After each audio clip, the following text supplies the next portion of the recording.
Hello and welcome to Just Films and That. This is the podcast that celebrates films we think might be underrated, underappreciated, underseen, or just sometimes we really, really wanted to talk about them. I'm your host this week, Alice Oliver. With me, as always, is Josh Hallam, and it was his turn to pick the film this week, and he went with Van Helsing from 2004. So, let's get stuck in.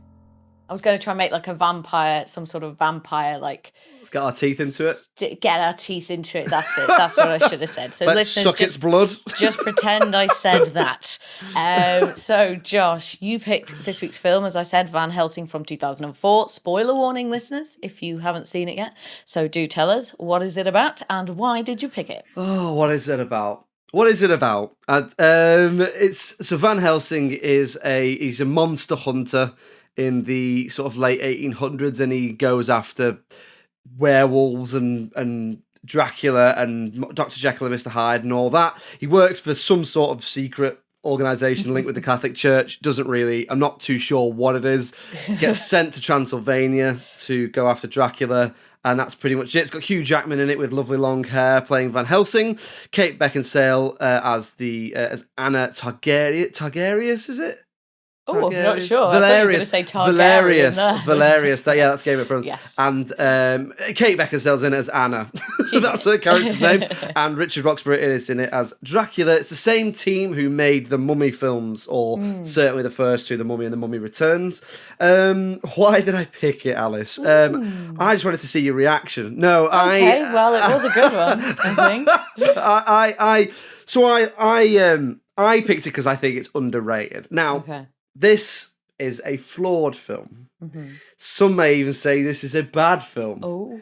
But I'm not one of those people. I think it gets more hate than it deserves. It is flawed. Oh, there are issues, Alice. Oh, there are issues. But do you know what? It's not as bad as I think some of the critical reception particularly suggests it is. It's probably not underseen because I think it did do quite well when it came out, although I think you could argue, as we have done with other films, that perhaps people aren't going back and watching it. And also, I did sort of think, I'm not sure if we've done a Hugh Jackman film. Oh, that is an interesting point. Yeah, so that's why I picked it. That's what it's about. So, had you seen Van Helsing before? Well, Josh, that I say, a resounding, half-hearted sort of. So I went to go and see this film in the cinema with my friend Gwen, who I've mentioned before, because she and I used to like Josh Hartnett a lot. So, went to go watch it in the cinema with Gwen, and we both fell asleep.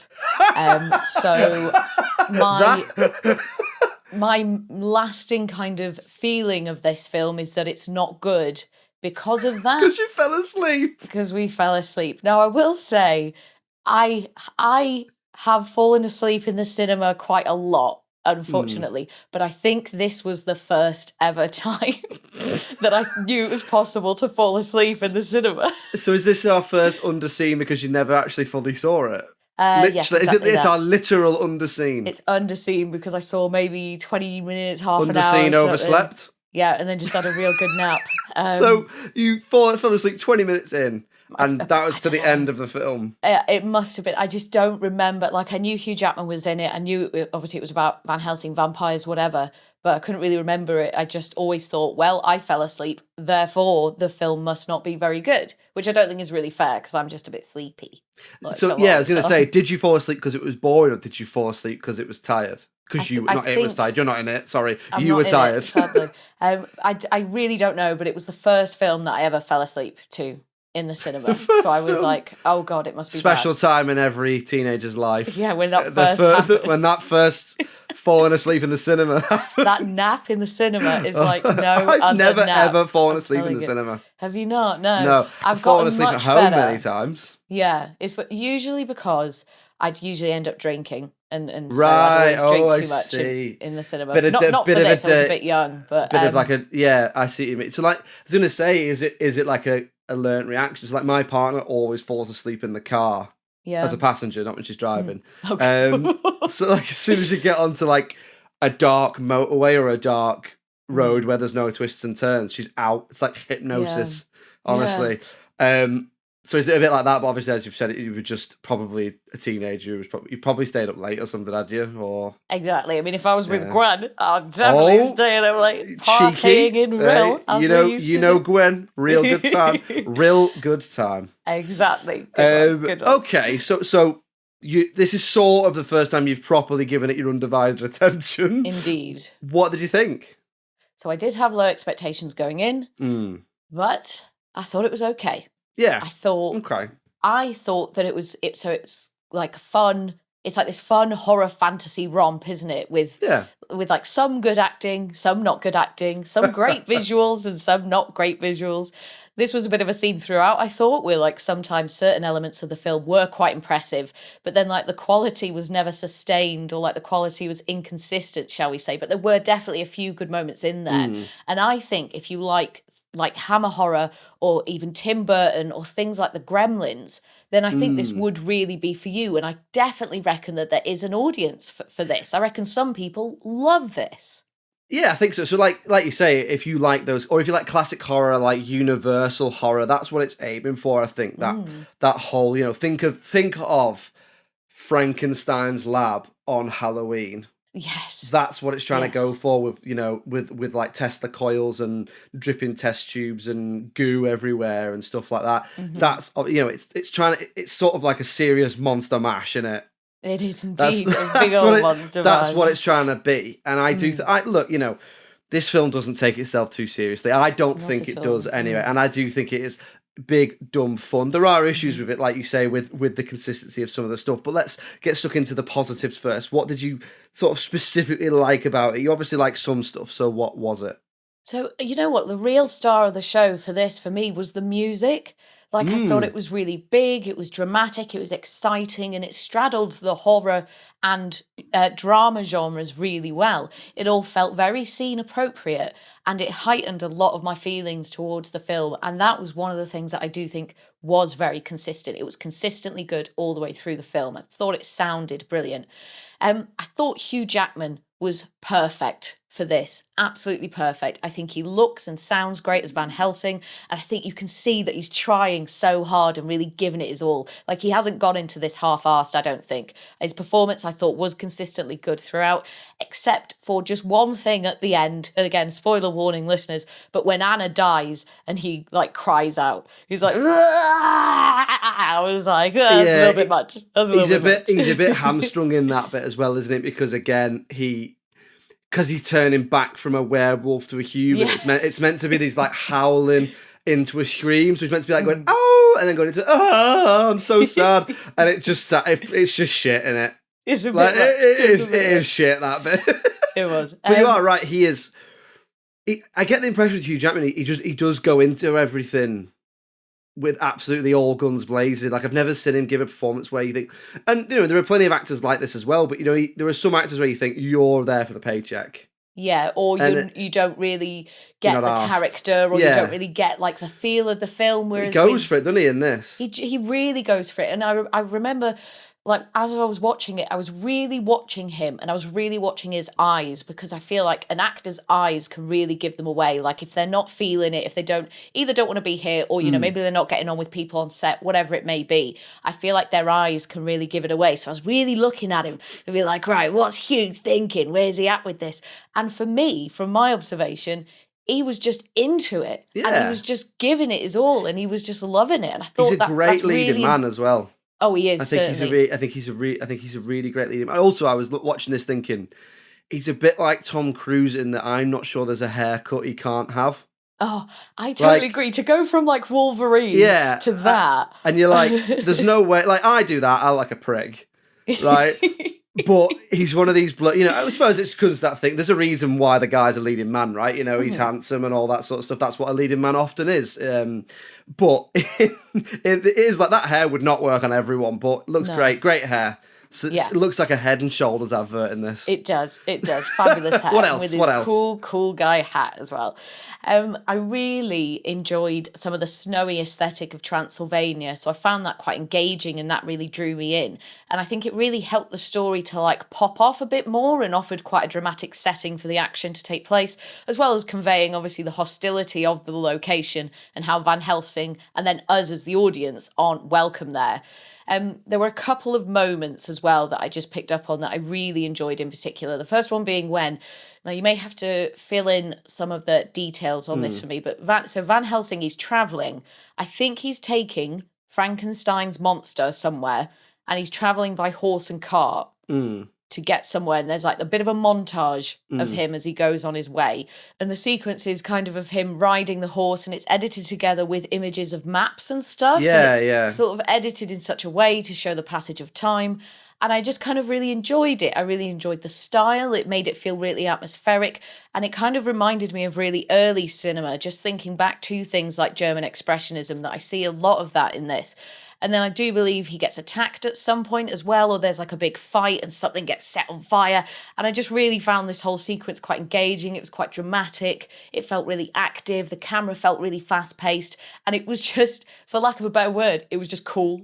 Yeah, it is quite a cool. I do think it's probably aged a little bit now, but I remember at the time thinking it's definitely been designed to be cool, like the whole look of the film. So, did you think the action was quite good, or were you not that bothered on it? I think the action was kind of one of the things that was a little bit inconsistent for me. Right. I thought that some scenes were really good, some not so much. There was a lot. Especially early on, I think it's when they just land in Transylvania, they get attacked by Dracula's like two lady Dracula's vampire. brides. Yeah. And for a lot of that, you don't actually see sort of I don't know what you'd call it, but like you don't see the fists plowing into people's bodies, or you don't see the physical attack. No. You just sort of see the result of it. So you see people like rolling away or getting pushed away and stuff. And it was a bit like, oh, it's a shame, because I like stylish violence in films. I do enjoy that, like, Natural Born Killers, that sort of thing. I really enjoy it. And so I felt a bit like, oh, I'd like to see more of the stylish violence that's happening, please. But then other times towards the end, it's sort of during that sequence where he is traveling on the horse and cart, and definitely the sort of climax of the film, and this leads me on to the second moment of the film that I was going to mention that I really like, is the big monster fight between a werewolf and Dracula. Yeah. I thought it was sick. It's good, isn't it? I thought it was really good. Some CGI stronger than others, but yeah, so I do think the action is pretty good in this. Like you say, it's a little inconsistent in places, but that might be down to the fact that they're trying to get it through as a 12A or whatever. Sometimes that can happen. The lower rating, yeah. So for you, is this the first time you'd seen this in quite some time? But so I take it from the fact that you said it's got quite a lot of nostalgia that you saw it when it probably first came out. Yeah, I saw it the pictures when it came out. And Did you fall asleep? No, I didn't fall asleep. I was too much of a nerd. I was probably there. I'm there for the monsters, so I'm going to stay awake. Yeah. No, I did see it in the cinema. I did have it on DVD and stuff like that. So, yeah, I hadn't seen it for a couple of years, though. This was one that I think that I might have seen it advertised like on telly or something like that, and then Googled it and seen it had a low score and thought, I'll pick that for the podcast. So, it certainly hadn't watched it for a good number of years. And do you know what? A lot of it for me still held up. Probably would say it's the least I've enjoyed it in terms of trying to find it, to view it critically, but that doesn't mean it was bad. So I do like a lot about it. So I love the idea. So I remember when it was being made, the idea behind it, the sort of main push of the marketing was, this is Dracula, a werewolf, and Frankenstein in one film. That's my defining memory of like the adverts and because I used to read Total Film and Empire, and that was the pushing thing, was the marketing team, the production team were very much like, what if we do all those monsters in one film in like a, pre-Avengers team up of Universal monsters sort of thing. This was also around the time of League of Extraordinary Gentlemen, so I don't know if they were also trying to, if there was a bit of a clash of ideas there, because that's quite similar, and obviously all the characters are all out of copyright. So I don't know if there's a thing there with it as well, but I remember that idea, and I think look, it is a little bit bloated, but I think they nail that quite well. I really like the opening sequence, so I like the idea. And I think the idea informs what I enjoy about it. So I do think it's got a good action, which we've already touched on. I don't think we need to get into that anymore. But I like the look of the film as well. So it's sort of a steampunk mixed with 30s universal horror, right? So they start with your fairly, what everyone would think of as Frankenstein's monster being born, then being chased by the villagers. And it's all in black and white. But I like what they've done with the lab, Frankenstein's lab, how it looks, going to the burning windmill, people with pitchforks. It looks like what you expect from a Frankenstein film, of the villagers not understanding him and going after him, and him doing a lot of yelling and stuff like that. And I like that. And then I like the look of like Van Helsing. He looks, like you say, he looks cool. Big long coat, loads of cool gadgets. I like that sort of look. It never really comes off in films. I can't think of a film where they have this steampunk look where it's not considered to be shit. Like, if you think of this, League of Extraordinary Gentlemen, Wild Wild West. There's other ones as well that don't come to mind. It always, I don't know, I think it always gets accused of being style over substance a little bit. But you know what? I don't mind this. I think it looks quite good. As I've already touched on, it's the same team as The Mummy, which I think you can tell it's nowhere near as good as The Mummy, because I would, as M has said many times on Verbal Diorama, it's one, it could be a perfect blockbuster. It might be the perfect blockbuster. Love the Mummy films. This isn't that, but I still think it's a decent fantasy action film. And I think there's still things you can like in it.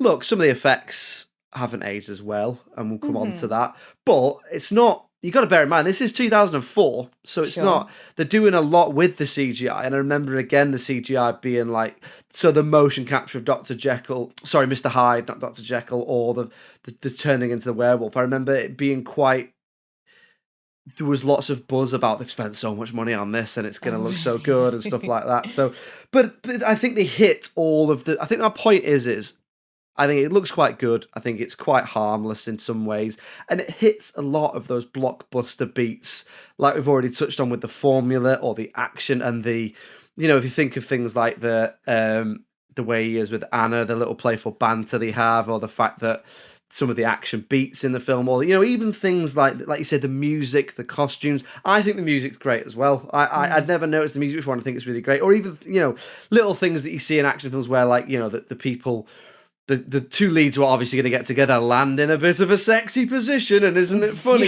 Stuff like that. I think all that sort of stuff is fairly harmless, and it doesn't take itself too seriously. And I do like the overall aesthetic and the idea as well. So we'll move on now then to talking about anything that we didn't like about the film, or perhaps anything that we would change. So, Josh, give it to us. What are you thinking?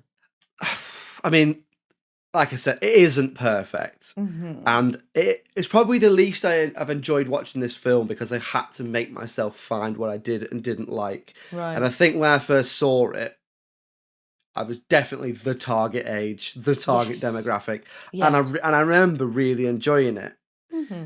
So I think that should be said before I criticise it, is that I watched this when I was 13. I loved it when I was 13.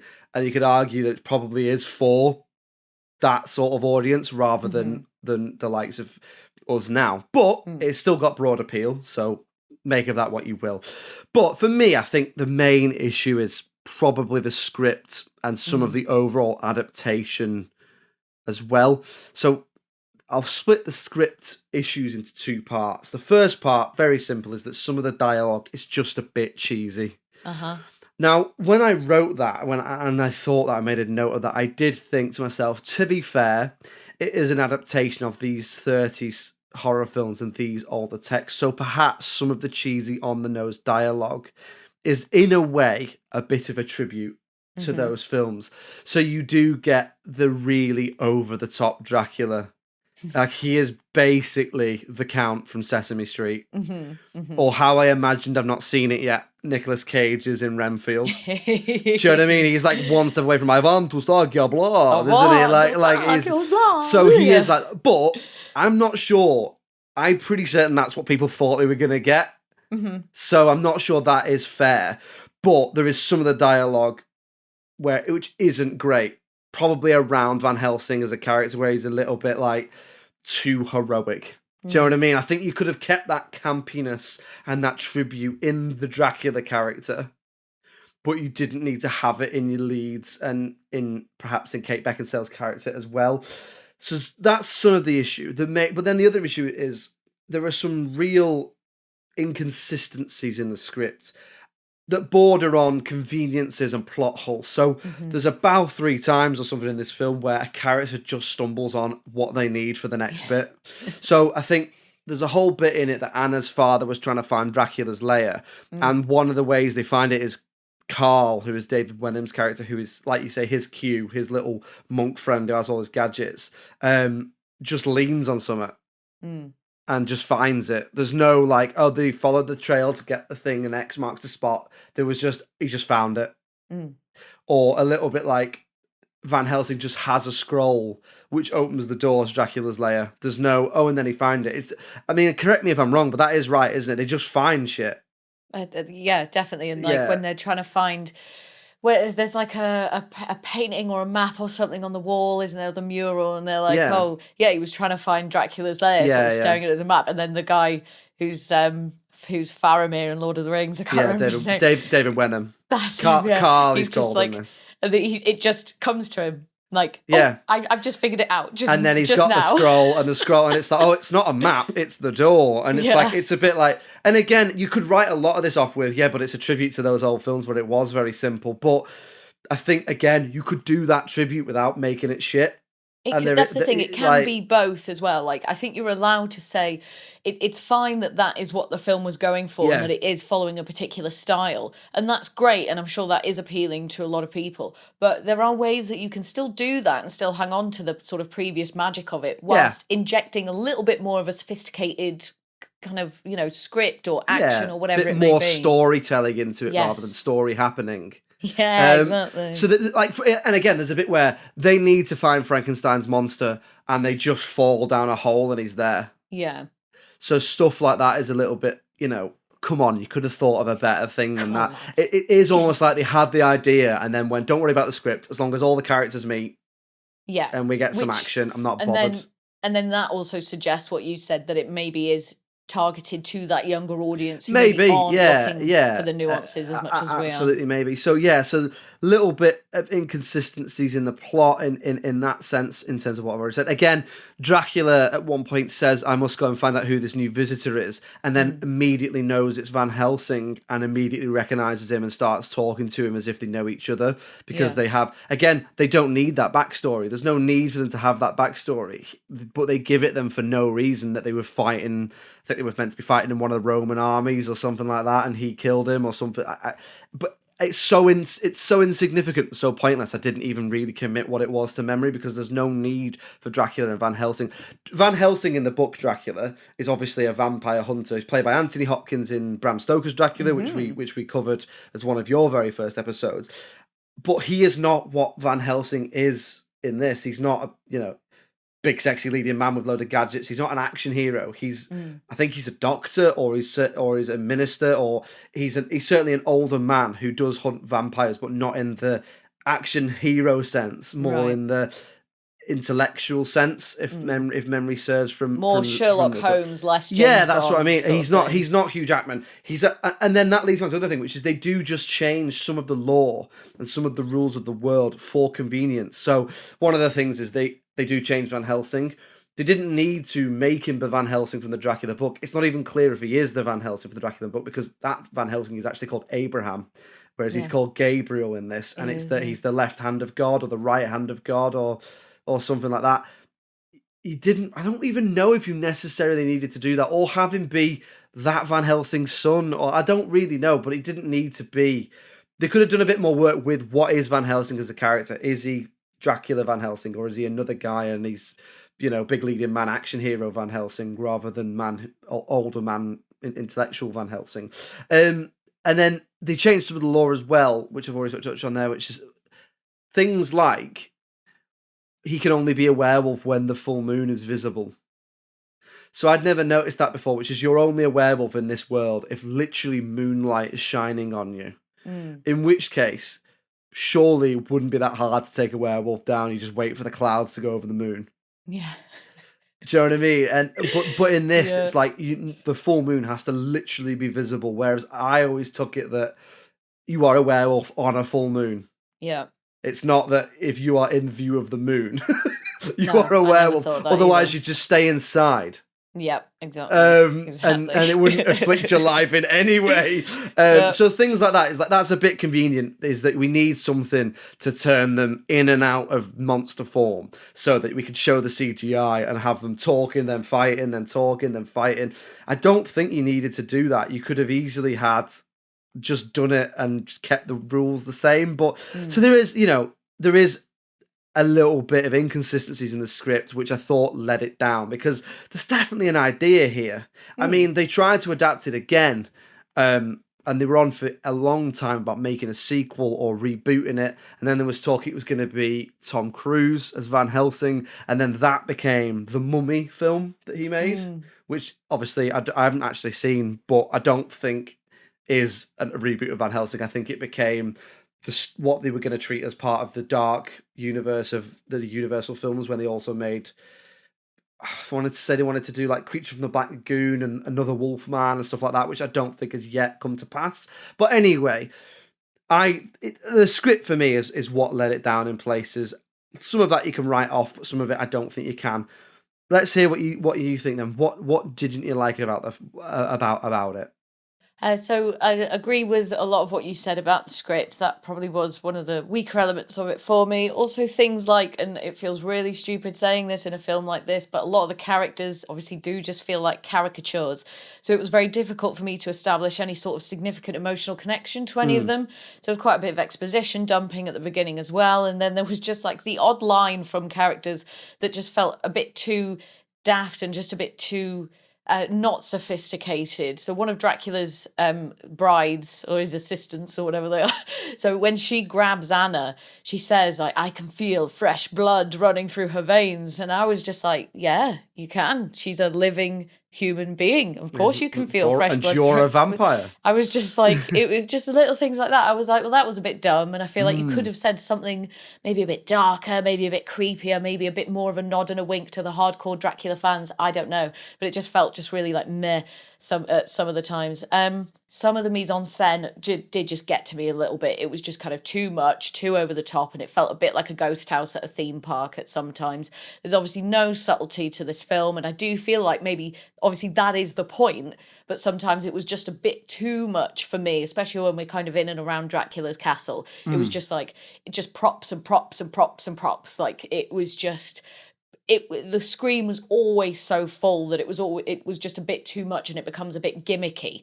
It was also visually really dark. Like Yes. I had to turn the brightness. I had to turn the brightness up to max. We spent ages messing about with the settings on the TV to see if it was our TV or whatever. But we did everything we could and it was still too dark. So I have to infer from that was a choice.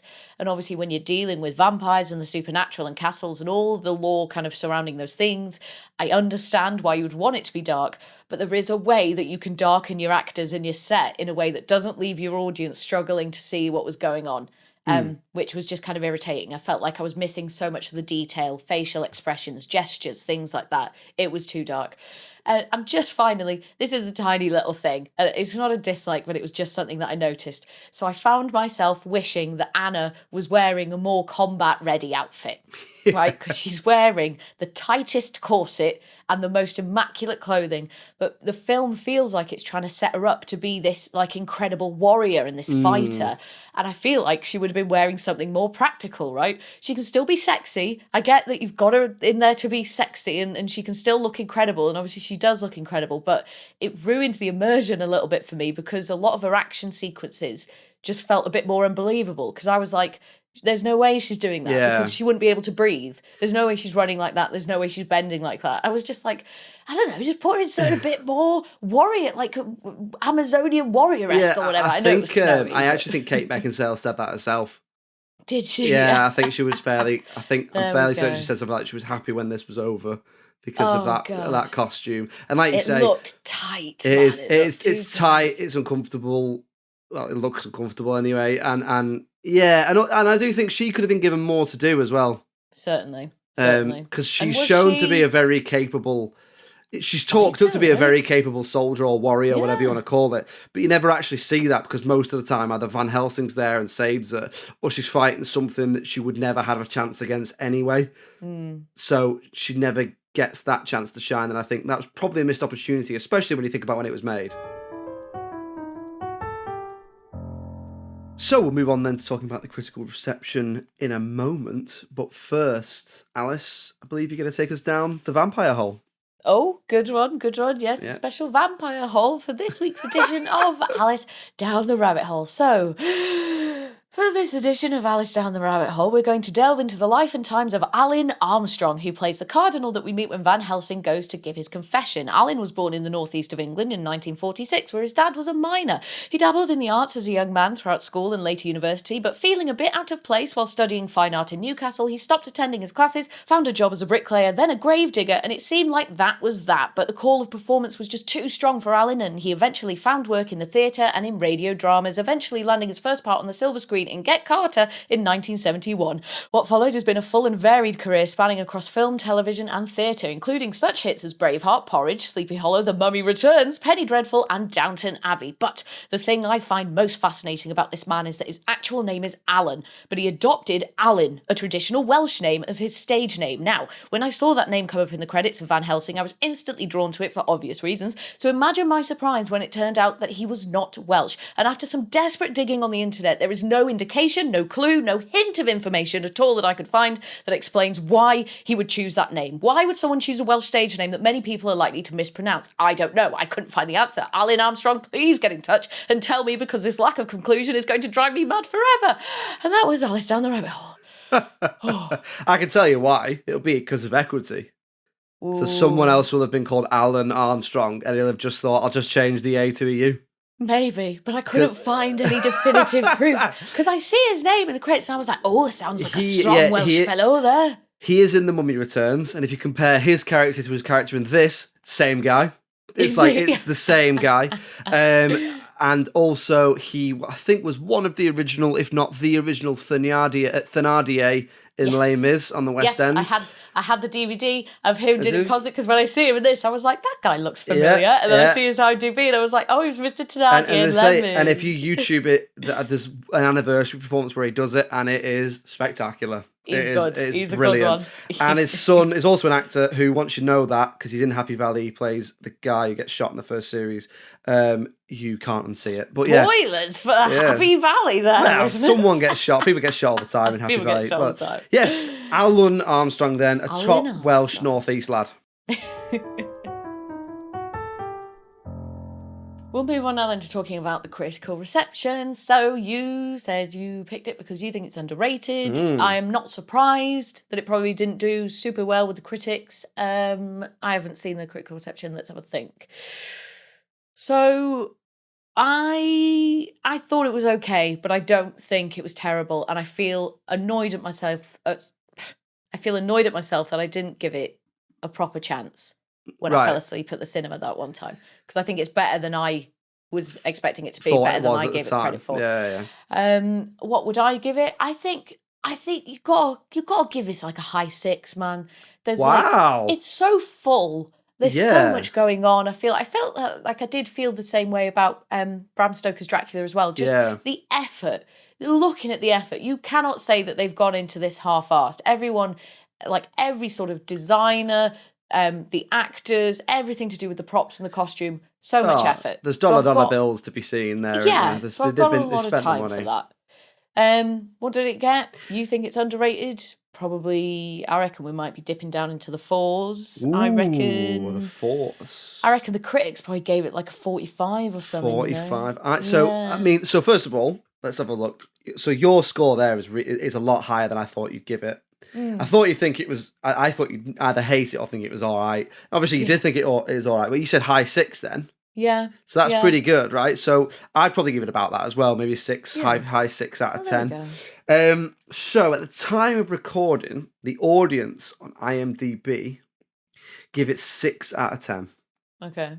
Similarly, the audience on Rotten Tomatoes give it 57%. Ooh. Okay. but the critics on Rotten Tomatoes, and this is why I picked it, give it 24%. Oh, no. Yeah. No. So that averages out at 47% or 4.7 out of 10. Now, for me, what's interesting is I looked at what didn't the critics like, right? Yes. So I tried to find a sort of 2004 review. Now, I'm not sure if this is from 2004, but I did my best, but that is nearly 20 years ago. So one review says this is a hollow creature film that suffers from CGI overload. And I just thought, imagine them watching a film now.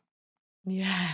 This is very much when, I wouldn't, maybe CGI wasn't maybe in its infancy, but this was certainly when CGI was becoming so much more commonplace. I mean, nowadays it's in everything. It's in films that you don't even realize it's in because it's just touching up shots and stuff like that. So imagine him seeing, the Hulk fight Thanos or something like that. Like that's so it's Venom, interesting. the Venom film fighting each other. the two CGI blobs going at it. Going at it. I mean, that is so. I thought that was interesting, but just to go back to the critical reception, that's harsh for me. It's so harsh. That's rotten. That's really rotten, you cheeky critics. All so those people who worked so hard on that film. How dare you give Hugh a 20? Just that hair, man. It's just great hair. I know. The hat and the hair. The hat and the hair. Are we saying underrated then? I think we got him, man. I think we got him with that sort of critical score. Yeah. Van Helsing. Didn't expect this, but there you go. Underrated. Well, there we go. Another one in the bag. Very much underrated, which I think first time we've had one that I think is that underrated. We've been quite borderline or even disagreed a little bit in the last couple of weeks. So that's always good to see. Do you know what? Give it a watch. It's pretty harmless. It's daft, it's stupid. It's a bit crap in places, but do you know what? It's good fun. It is good fun. It is fun. Anyway, what is also good fun is that it's your turn to pick. Okay. So what are we going to be watching next week? Right, so this is genuinely, all jokes aside now, this has genuinely been really difficult for me. I have been so back and forth with this film, right? It's been on my list, off my list, on my list, off my list. And I'd got to a point where I decided, no, I'm definitely not doing it. And then I've flipped again and said, no, I need to do it, and I just need to do it and tear the Band-Aid off. Rip that plaster off. Yeah, but what we're going to be doing for next week is Free Willy. Right. Okay. Free Willy it is then. The first one, obviously. Yes, the first one. And I'll go into much more detail about all the very different thoughts that I'm having about that and why this was so difficult for me. Okay, well, in that case, join us next week when we're going to be talking about Free Willy. In the meantime, if you'd like to get in touch with us, it's filmsandthat@gmail.com. We're on all the social medias. If you just search for Just Films and That on Facebook, Twitter, Instagram, TikTok, you'll find us. Always trying to put stuff out there. So yeah, get involved, get following us and see what we put out there. We're on Patreon as well. So if you head over to Patreon and search for us, if you're on there, any support you can give us is massively appreciated. But you know what? It's great that you're just here listening. And we are also on the television, aren't we, Alice? We are indeed. So if you live in Birmingham, Bristol, Leeds, Liverpool or the northeast of England, you can find us every Friday from 6 p.m. on the local TV network. So that's on Channel 7, or we're also on Channel 8 on Freeview in North Wales and South Wales. So that's every Friday evening from 6 p.m.